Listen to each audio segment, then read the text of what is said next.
नमस्कार मित्रांनो, सध्या आपण बघत आहोत रिपीटर एक्झाम्सच्या सूचनापत्रासंदर्भात माहिती.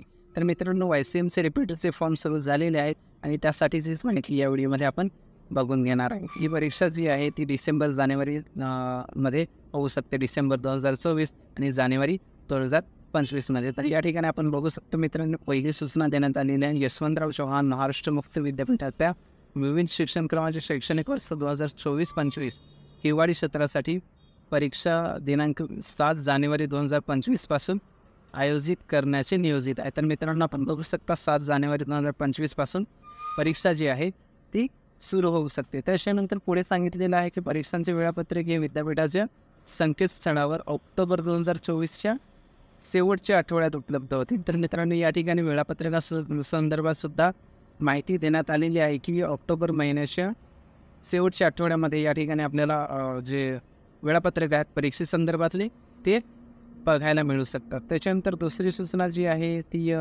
16 आकडी आपला PRI नंबर ज्यांच्याकडे आहे त्या सर्वांनी या ठिकाणी ऑनलाईन फॉर्म भरून घ्यावेत. या संदर्भात ही सूचना आहे आणि त्याच्याच खाली आपण या ठिकाणी आपण बघू शकतो जी मुदत आहे ती या ठिकाणी देण्यात आलेली आहे. टाईम टेबल जो आहे तो देण्यात आलेला आहे. तर या टाईम टेबलनुसार जर बघितलं तर आपण बघू शकता की शेवटची डेट जी आहे ती 10 ऑक्टोबर 2024 एवढी असणार आहे. पण याच्या आधी लेट फी आणि सुपर लेट फीसाठी जो वेळापत्रक आहे तो आखण्यात आलेला आहे. तर या ठिकाणी बघू शकता विनाविलंब शुल्कासह जे फॉर्म आहेत ते 30 सप्टेंबर 2024पर्यंत सुरू असणार आहे. तर 30 सप्टेंबरपर्यंत जर का आपण फॉर्म भरला तर आपल्याला कोणत्याही प्रकारची लेट फी या ठिकाणी मोजावी लागणार नाही. परंतु त्याच्यानंतर जर बघितलं तर लेट फी जी आहे ती लागू शकते 30 सप्टेंबरच्या नंतर, म्हणजेच 1 ऑक्टोबर ते 5 ऑक्टोबर या कालावधीमध्ये 100 रुपये एवढी जी लेट फी आहे ती लागू शकते.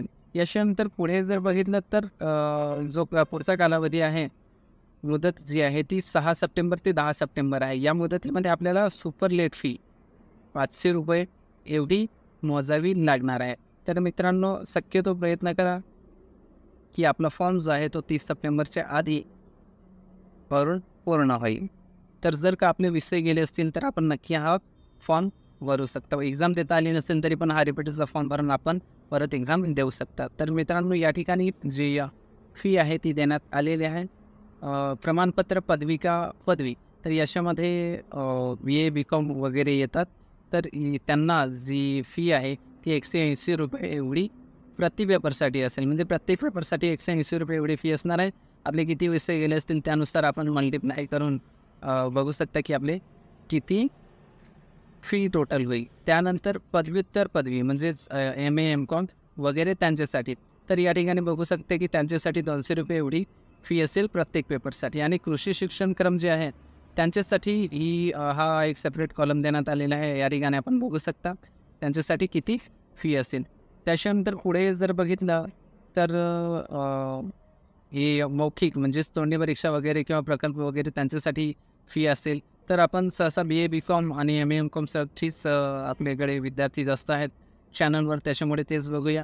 तर आपल्याला बाकीची इतर गोष्टी तर या ठिकाणी लागणार नाहीत. परंतु या ठिकाणी लक्षात घेण्यासारखी गोष्ट अशी की मार्कशीट शुल्क जे आहे ते आपल्याला या ठिकाणी लागू शकते. म्हणजे 180 रुपये आपली फी झाली एका पेपरसाठी. त्याच्यानंतर 100 रुपये मार्कशीटसाठी फी, म्हणजेच 280 रुपये एवढी फी आपल्याला लागू शकते 30 सप्टेंबर तारखेपर्यंत. त्याच्यानंतर या फीमध्ये वाढ होण्याची शक्यता आहे. बाकीच्या इतर सूचनासुद्धा या ठिकाणी आहेत त्या आपण बघू शकता. आपल्याला ही जी PDF आहे ही डाउनलोड करण्याची लिंक मी डिस्क्रिप्शनमध्ये देईन आणि फॉर्म भरण्यासाठी सुद्धा लिंक जी आहे ती डिस्क्रिप्शनमध्ये आपल्याला मिळून जाईल. तर मित्रांनो, या व्हिडिओमध्ये थांबूया इथंच आणि भेटूया पुढच्या नवीन व्हिडिओमध्ये. तोपर्यंत काही प्रश्न असेल तरी कमेंट करा आणि हा व्हिडिओ आपल्या इतर मित्रांसोबत सुद्धा शेअर करा.